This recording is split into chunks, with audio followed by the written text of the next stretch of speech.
This is the Elite Entrepreneurs Podcast, where we teach you the proven methods to grow your seven-figure business to 10 million and beyond. Please welcome your host, Brett Gilliland.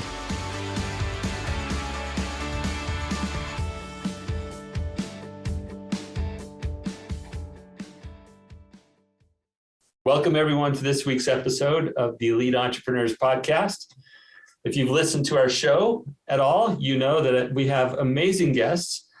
Most of them are seven-figure business owners themselves, or people who've grown past 10 million already, but who've been in that seven-figure space.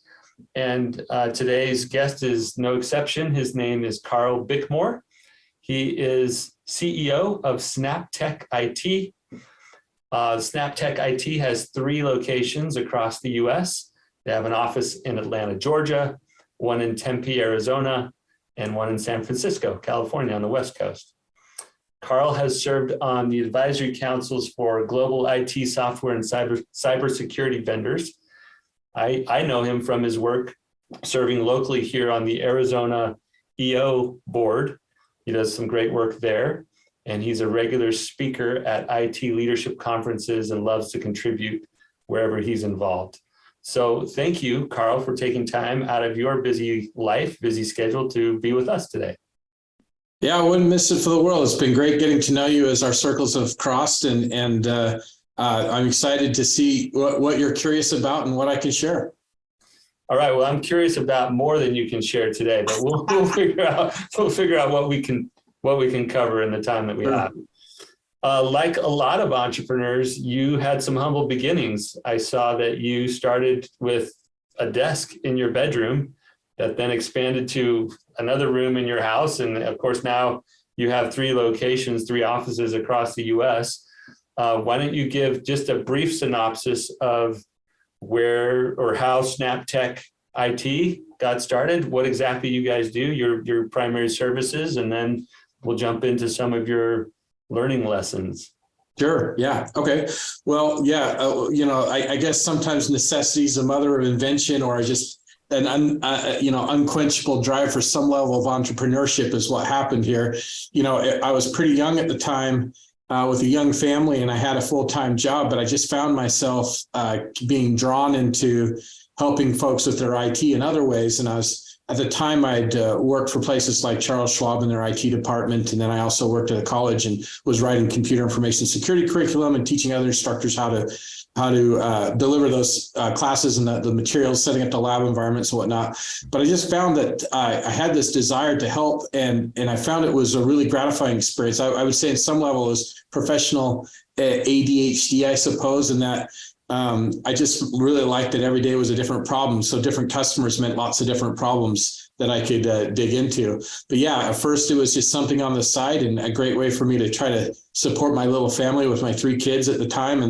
And then it became more. And then there's the day where I said, this other stuff's really getting in the way of this business. And so I made the leap. And so I remember well under 6-7 figures and above now. So it's been a journey over about the last 20 years from, when it was nothing to now where we're at. I think in some ways I meaningfully actually got started around 2009, though, because that's when I decided to make it not just a, let's call it side hustle or something that I was doing on the side, and said, I'm really going to make something of this. I'm going to hire employees. I'm going to try to scale a business. I started to really think hard about what I want. And I tell you, it was really simple for me, Brett. And this is where a lot of my motivation comes from. I had put in about 40 days straight in a row, about 16 hours a day. And I've been doing this for a couple of years between working a full-time job and helping customers on the side and doing various things. And I got to a point where I felt like, well, if I don't support them, then I'm not going to make the money I need to make to support my family. And I also had to recognize that for the first time in my life, I'd put myself in a position where I wasn't doing the things I felt I need to do as a husband and father. So to me, working on Sundays or going to church was extremely important, but I was missing and I was doing those things and I wasn't making it, and I couldn't go on vacation. I had all these things I just could not be pulled away from. And I said, this is just unacceptable. I really have to think hard. And so I'm the classic, in some ways, accidental entrepreneur, and that I'm like, well, I've got this business. I think I should do it. It seems like it's going to be more interesting and more fulfilling.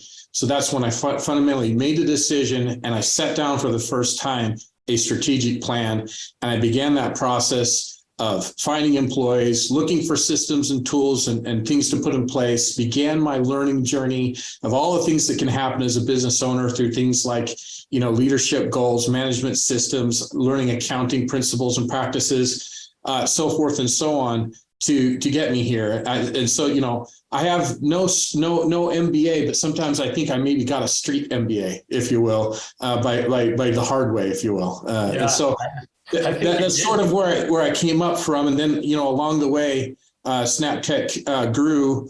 And that strategic plan I built back in 2009 involved growth at a certain pace that I felt like I wasn't going to get there without doing some acquisitions. And that's how we've expanded into the San Francisco market and the Atlanta market. And we really actually service customers all over, mostly the United States. And mostly that's because of a security compliance part to our business that we need to maintain U.S. citizenship and borders, for some of the customers that we work for.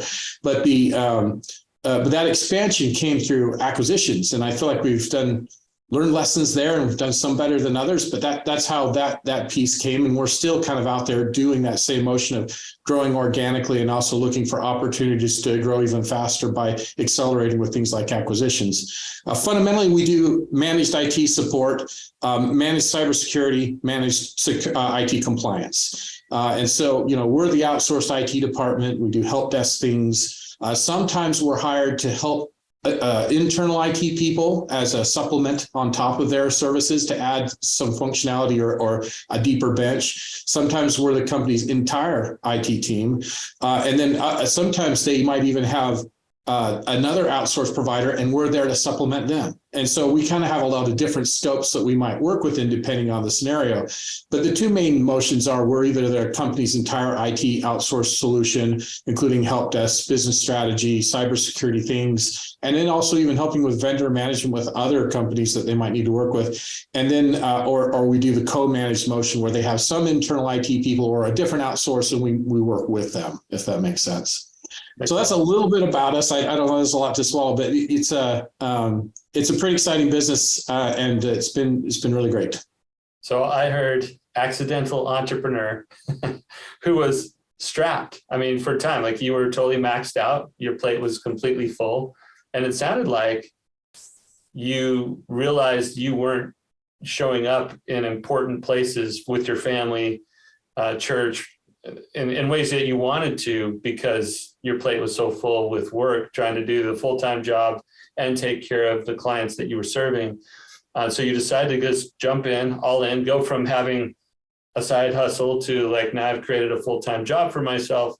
But then pretty quickly, you started to figure out how to build a team and grow a business and not just have a job that you created for yourself. Yeah, I've used that analogy many times. I feel like a lot of business owners, we have jobs and we work them like somebody's like, telling us what to do or something. I don't know. And that's just not it at all. It's within your own control. And so, having a business and then even getting to a mindset of an investor in a business is, I think, the next level that you get to. Yeah, it's great. You work on creating value, I like that. One way we talk about that sometimes, and I wonder if this is consistent with your experience, is there's almost like this how I add value in my business from doing, and there's a kind of an hourly rate equivalent as you add value up the ladder. There's I'm doing everything, I'm keeping it going, and there's a modest hourly rate for that. There's I'm leading now others, and there's a higher value add there. But then there's a leading leaders or maybe an investor mindset, the way that you described it, where your value add is at a whole new level. And so I'd love to talk to you specifically about some of the lessons you had to learn as a leader to go from the guy who was doing it all to now I've got a team doing this stuff and I'm leading. What were some? Oh, no, that's super easy. That's no big deal. You just right. Put it all in their hands and nothing goes wrong. Just, go home and sleep and enjoy it. And I'll see it. Man, what a journey that's been. That's kind of a big question, Brett. I think a few things that I would say is one, I have had the fortune of being around good peers and good friends that have been able to give me some great guidance. And one of the things that took me a while to get my head around, and this I think is a lot of where I went from a job to a business mindset, was, thinking about my purpose as a business owner is to essentially work myself out of a job as soon as possible, which is to put myself into a position where no daily piece specifically relies upon me. And then what I do in the business is deliver it by choice and ideally where I'm best suited and provide the greatest value.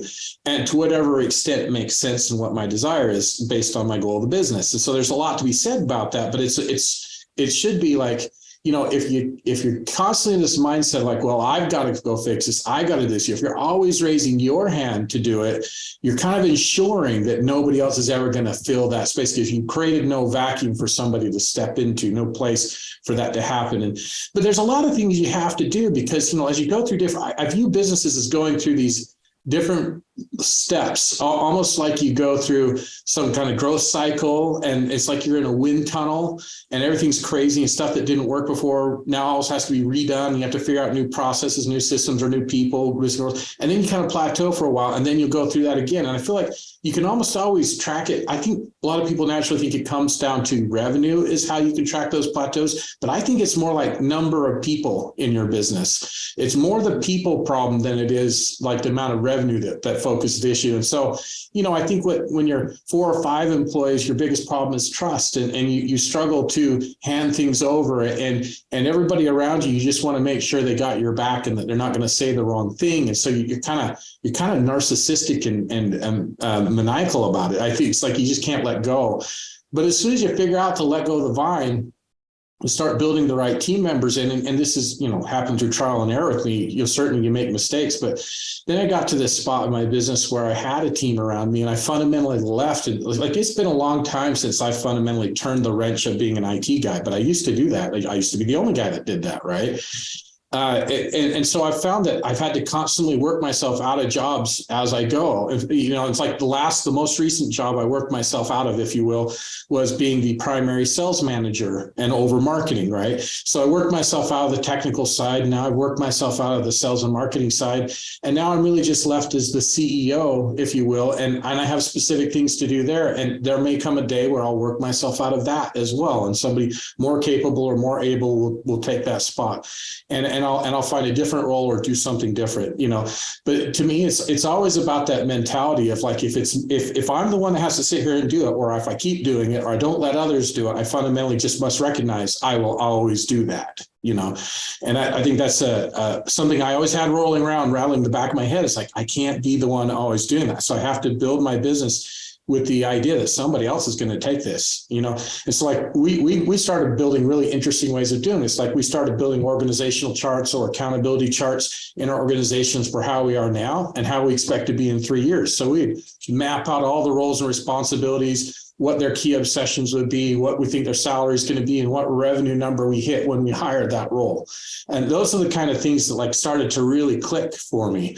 And that was a really big deal. And, basically from 2009 to just about 2016, 17, I'd accomplished working myself out of most of the things that had gotten in my way of growing the company and doing the things. My life changed quite a bit then. But then, not that long ago, out of the sales and marketing role again. So now I've spent almost my entire day doing nothing but things that I think are high value that only really I can do. And I think those are just critical things to note, to understand. It's really, I think mostly when your business isn't growing and when things are happening, it's almost always the owner's mentality. And so look in the mirror, there's your problem. And if you can start thinking how you would do this if it wasn't you, or how you go about it, you can really accomplish a lot. And at least that's how it worked for me. And I felt like it's been kind of game changer to have that mentality, that mindset about it. I wish we could go back to several points in the conversation, like I could rewind on the DVR or something and just insert comments. You covered a lot of ground. I'll highlight a couple of them, but this idea of working yourself out of a job, I was going to insert over and over again. And then you went on to describe how you've done that over and over again, because that's really it. At first, you worked yourself out of the job of doing the delivery of whatever the service is. Then you start working yourself out of a job on the sales or marketing side, or maybe the back office functions. Wherever you are still holding on to things, you're slowly shedding responsibilities so that you can more fully take on the real responsibility as the leader, the CEO, and that is to set vision and build the team to go get after that vision and make sure we have the resources to make it happen, right? Those higher level responsibilities are what we need to be focused on, but all of us get wrapped up in those things because that's how we built the business. So you described that so well. Thank you for sharing that.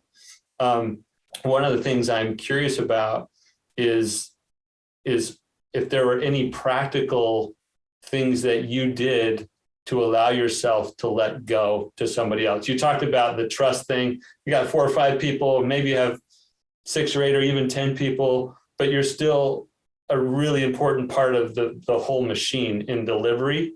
How did you start to peel away from that? I mean, I used to have, it's kind of a crude analogy, but think like, a calf to a mother is what it used to feel like, right? It's like, I need to get these people off of me. I need them to go make their own decisions. They can't come to me for everything, right? That line out the door shouldn't be there, kind of thing. Look, I think fundamentally as owners, we have to recognize that we fundamentally typically are operating out of anxiety.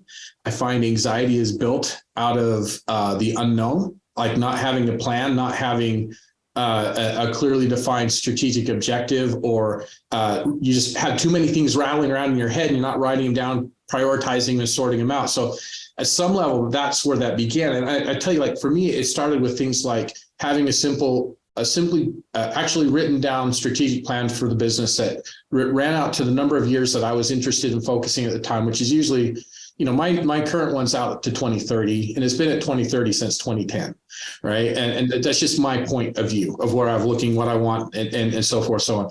And that doesn't mean my business ends at 2030. That's just as far as I've put my vision out, my destination goal. And I started mapping out different things along the ways, and then doing financial forecasting and thinking about what my business looks like at different stages and those things in order for it to work. And then I constantly work that plan, and I kind of zero it into the 3-year picture, and into the 1-year picture, I turn them into goals that I actually want to achieve, that I know point to the 3-year, that point to the destination. And then on a quarterly basis, I have lots of really specific tactical goals that help me get to my annual goals. And then it was about putting the meeting rhythm in place with scorecards. These kind of things help reduce my anxiety, because I felt like I had a pulse on the business, and I built scorecards that help me with leading indicators predict things that might be coming around the corner, or knowing when we've got a problem, so then we can then process that and deliver and work on that issue. And so, and the other piece about that is, like, once you put a little bit of sanity into your business by having a discipline of meeting, it's so funny, because everybody used to tease me because I used to say I hate meetings, and at some level I used to, because I hadn't been around a good meeting before, one that actually you walk out more energized. But you conduct a meeting well and effectively, it's really helpful. But getting into learning how to do meetings and put the right scorecards in those meetings, and to figure out how to solve issues as a team, make decisions, and document and follow up on that, was a really essential element to allowing me to get my anxiety out of the way and allow my team to know what good is and what done is and what the current objectives are. And so when I started doing things like casting a vision and putting things out there, I made it live in weekly meetings by everything pointing towards it, if that makes sense. Yeah, and so, and that's really what I consider is like one of the most important things I do now is in the meetings, I participate in these sessions. And this is, I like a fairly democratic approach. I feel like if somebody's going to be at the table in a meeting, they have as much say as I do generally, with rare exception. And so we sit down and we just solve it together, and we work together, and then we make a collective decision, or we just decide what the best decision is. And then that's it. And it's documented, written down. And we know next week we're going to have a follow-up that says, is it done or not done, or where are we at? And that alone, keeping the flow from just constant interruption and asking questions and people not being aligned. I mean, I think the biggest thing you always have to work on in your business is alignment. Does everybody know what you're doing, why you're doing it, how you can make principled discussions through things like core values and mission statements, or however you like to put those things. If you can get people to understand those things, they're a lot more autonomous, they're better decision makers. And when you have these meetings to follow up on them, they don't get off the rails too far, and it just changes your whole point of view as an owner when you can do that. And then teach your people how to conduct those meetings with their teams. I mean, there's so much to that. I could go for hours about that, honestly. I know you can, because you've lived it. I can tell all the things you're saying, like Karl gets it. One of the things you mentioned earlier that kind of brings us back to this point you're just making is that you said something about, a lot of us reference revenue milestones as kind of they're common plateaus at these revenue points. And you thought it was more about people. In my business, we often talk about the 1s and 3s in revenue as being those points, like around $1 million, around $3 million, around $10 million. And in essence, every time you're tripling the size of the output of the current thing, you've sort of maxed out what it can do. And now you got to shift and you got to make some adjustments. But really the revenue is just proxy for the complexity and the team. So I'm with you completely. That's my theory. And because I think that different businesses have different revenue pieces that mean different, right? Yeah. And I just feel like I've noticed it's the alignment and complexity of the team is the more important thing to pay attention to, right? Totally. And so, yeah, and what you were just talking about, really it's about aligning everyone. So at each level of business, there's a different number of people. There's a growing complexity in the team. It's really like, we got about 10 people. Now we got about 25, 30 people. Now we got, close to 100 people. So there's a people complexity piece that's the real issue. And what you talked about is the key is aligning all these people, a growing number of people in an increasingly complex business environment, because, we've got more locations now and we're serving more people and we have more people. And so all of this complexity starts to add on, and your job ends up being around targeted, coordinated action, right? That alignment thing that you talked about becomes essential. And so you found that whereas you used to hate meetings, you hated ineffective meetings or meetings that didn't seem to have a purpose. Let's just call them waste of time. Yeah, waste of time. But now you see that is the primary mechanism for you to get the alignment, make sure the controls are in place, that you don't have to have the anxiety that you once had. Yeah. Yeah. I mean, and it's all based on this root belief around a business owner's perspective that the business owner is the cap on the business. So whatever you're capable of accepting and doing is what your business will be capable of, right? And so that's what I mean. You got to look in the mirror, because if your business is not growing like you want it to, you might not be letting go of the vine. You might not be doing good alignment or communication. Your team might be disappointing you, but really, how did you set them up for that problem, right? And so there's a lot can go into that thought process. But and I accept there could come a day where my business goes beyond my even capability, and that's where I start to think beyond me, even in my own business, right? And what does that mean? So far it's worked out pretty good, but I can accept that there will be smarter people that may come along. But it's all about the concept of, this business will only grow to my comfort level. And if I keep doing behaviors that limit the growth of the business, even if I mentally think I'm helping the business or helping something, what I'm really doing is facilitating this methodology that keeps the business from being scalable and successful, Yeah. I was in another setting like this today where I was the guest on a show, and we were talking about the idea that all organizations are perfectly designed to get the results they get, right? Basically, you get what you get because you put in what you put in. And when you think about that point that you made, that I consider to be a fundamental truth in business, that the business cannot outgrow the collective capability of the leadership. Now, right. You put it on you as the CEO, and I admire that. I think that's the right focus for you. But as you build a leadership team, it's you and that leadership team, but that collective ability of that leadership team is as far as that business will go. And if that's something, I totally agree with that. But that is fun. It's interesting you bring up that distinction, because I fundamentally see my major contribution is the success of my executive leadership team and their ability to lead their team.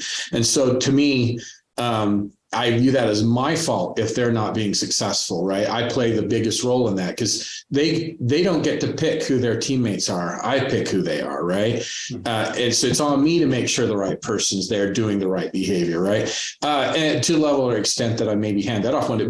But the point is that it is how I see it. You're right. I totally agree with the point of view. It is about what the leadership team can do. Which is, in a lot of times I find myself saying, look, you have to learn how to lead through others rather than lead by doing. And that's like one of the big stretches my business has had to make when going from like 1 to 3 and 3 to 5 and into 7 and to 10. It really takes getting other people to figure out, I'm not the producer. I'm the one who gets it done through others. It's easier to do it yourself just this one time, sure, but what are you really doing? It comes to the same mentality I was talking about. It just applies down the line. But I do agree. It is the collective leadership ability, and I just see the leadership team as my first team, and that's who I'm responsible for. Yeah. I wasn't disagreeing with you in the lead. Yeah. I think that ultimately it does fall on you as the leader. And where your growth caps, that's where the business is capped. Like they're highly correlated, in my opinion. So love that you're making that point. Okay, to that end, how do you? Because I think founders have an unusually, I don't know. I think founders are unusually capable of continuing to grow through stages of business. But I don't think that people, like their leaders or the team members, are always able to do that. So in other words, let's say you had somebody who was early on with you who got to, let's say they helped you grow to 1 or 3 million or 10 or 20 people, however you want to count it. And then they sort of maxed out where they were effective, but you're loyal to them because they helped you do all of that. You have all this shared history, but now you really need somebody else who can come in and take it from there and move it forward. Like, how do you deal with that up leveling of leadership talent that you invariably have to go through if you want to keep growing? Oh man, I think there's a book I read a long time ago, maybe 10 or 15 years ago. What got you here won't get you there, and it's kind of like just a mentality of that. And look, you're keying in on like a really important piece of the growth picture here, is because a lot of times we view our success by the people that we're with, and through their loyalty we gain greater success. And fundamentally, that's not exactly a wrong principle, but it does have its limits, right? And so this is why, in my opinion, it's important that data is objective. I think as business owners, and I can certainly relate to this myself, and as I've talked to other folks, during certain stages of your business, you can get it pretty far, well into the millions, and still fundamentally be operating by muscle and feel. And when you're operating by muscle and feel without objective data, you're going to have a lot of limits, and you're going to make significant mistakes. And so you'll see turmoil, you'll see ups and downs, wins and losses. And too much of the business will rely on people. Now, people is the essential element, but I also view that nobody should be irreplaceable, if that makes sense. And so the system and the process should be built in a way, or that's at least how I endeavor to think of it, that it is not reliant on any one individual. And the objectives are the measurements are objective, and people are successful or they're not. And it really comes down to like a question about the right people, the right seat, right? I view people that are a core value match, that you fundamentally get along with, that see the world the same as you. They're the right people. Sometimes they're in the wrong seat. And sometimes they're a good friend, but they're really not actually the right people anymore, right? And I've totally felt that. And to be honest, like, I've had to really struggle with this, and I don't wish it on anybody. I sympathize, because people that help you get to a certain success, you want to with honor treat them with what the due respect they do. But there's also comes a point in time where you just have to say, the business is the business, and it demands what it demands. And you're in some ways holding them back because you're already pushing into areas where they're uncomfortable and they're not as happy anymore. And they'll do things like they'll ask for titles or they'll ask for increases. And frankly, it's out of the realms of the what the business demands. Like one of my rules is when you create a position and you create a salary range for it, you do it with no name attached to it. It's just what the business should do, right? And so that's your guideline, objective data, not muscle and feel, or I've got to carve a hole for this, excuse the analogy, sacred cow or whatever, that must be protected or something like that. I think we really can get into a lot of trouble with that mentality by not remaining objective and having clear, defined lines that are not related to muscle and feel. And so, how do you make that move? Look, it's not pleasant, but I feel like if you've got the data behind it, good people actually will exit themselves. You just need to keep working with them and showing them where they're not being successful. And when they're not successful, they'll usually agree. If they're not, as honorable or whatever, they might try to do other things in my experience. But for the most part, somebody who's a good person, when they see they no longer fit and it's kind of there on black and white paper, they'll oftentimes just exit themselves. You just have to do the right things to put into that position. Yeah, I love that perspective. I think there's a lot of value in setting up the data, the metrics that help the person and you both see, here's what success looks like. We're not moving the criteria for success based on the person. I like how you talked about, here's what the role needs to have. Like, here's the responsibility, here's the role, the box doesn't have a person's name in it. Then we get the best owner for that box. And for a long time, that can be a certain person.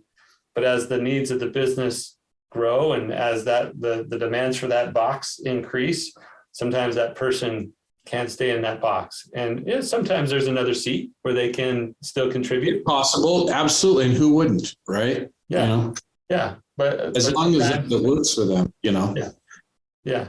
Well, look, I think it's just always dangerous to engineer a role or to keep somebody there who's underperforming. It's just dangerous because this is like one of the classic dichotomies of leadership. Do you care for the individual at the expense of the team, or do you care for the team at the expense of the individual? And as a leader, you have to care for the team. Now, it's okay to care for the individual from time to time, but ultimately your responsibility is to the team, because somebody who's not the right fit is going to cause everybody else's success to be a problem. And so what you're saying is, I don't care about the rest of these people at the expense of this person's individual success that's actually probably not even happy for them because they're probably not happy in their position. And so it's really a no-win situation to perpetuate when you know something's wrong. In fact, if there's one practical lesson I've learned along the way is I've gotten much quicker at making these decisions, not because I want to be ruthless or callous or uncaring or not give people their honor or do. I absolutely want to. And that's actually why I think you need to do it sooner than later, before things get worse or bad, or you have a horrible reason to let them go. Yeah. I think it's just smarter to move quicker on these people issues. Well, if I can expand a little bit what you're talking about, it's not just the team that you're showing care for. It's your client experience. It's other partners you work with. It's anybody associated with that business who suffers when we delay making some of these difficult changes. But it's challenging because you have cared for the person and you do care for the person, but not above the benefit of or the. Well, I think there's always you can do something like let somebody go with a heart at peace and with love. Yeah. And that's the important piece, is you don't forget the respect piece. Or you can be really nice to somebody and have your heart not at peace. That's a real problem too. I mean, I have a big issue with not treating people with respect or doing the right thing. And so this isn't about getting resentful and mad at them. This is about recognizing that their greatest success is probably going to have to be somewhere else. And so let them get to it as soon as possible. And meanwhile, we need to do what we need to do for this team's success, right? And our customers and our vendor. I like your perspective. Really, all stakeholders involved are affected by these decisions. Yeah. And ultimately that mission, which for you is through 2030 right now, right? Like that thing's at risk if we don't make some of those changes. So anyway, fantastic talking with you, Karl. I know we could jam for hours. if people want to learn more about SnapTech IT or connect with you on social or some other way, what's the best way for them to do that? Snaptechit.com is a great place. I mean, look, a lot of times we find business owners, particularly ones that are scaling their business, struggle with understanding IT. I feel like one of the best things that we do in our approach to IT systems is we teach business owners who aren't IT experts how to manage IT, whether it applies to us or others, because I believe that once they understand better, they'll actually appreciate our services more, right?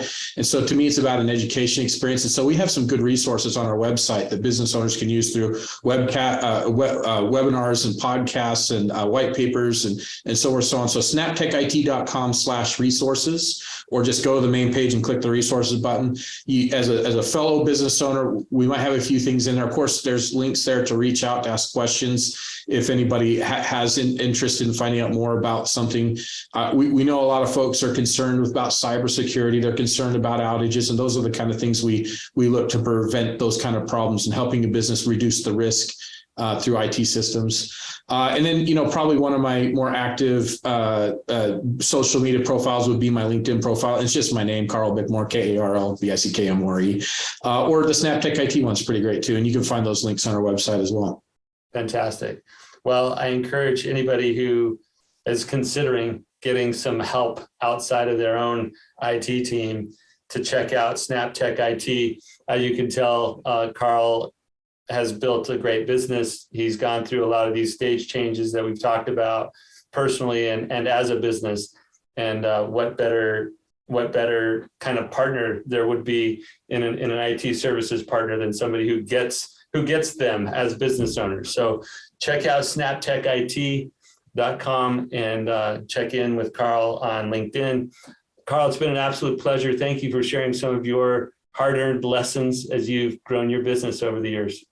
Yeah, no problem. Thanks for having me. It's an exciting organization you're building there with your elite entrepreneurs. I'm excited to hear more as it goes. And I hear nothing but great things. So it's a great service I think you're providing to business owners that need to figure some of these problems out, including myself. Appreciate that, Karl. All right. For those of you listening, please continue to share, like, comment, do all those things so that as many seven-figure business owners as possible can get access to the real lessons learned from guests like Karl. We're just going to keep bringing them to you. So we'll see you next time on the Elite Entrepreneurs Podcast.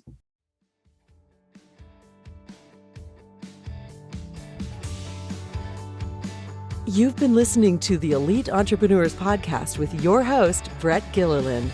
Be sure to leave a rating and review wherever you listen to your podcasts.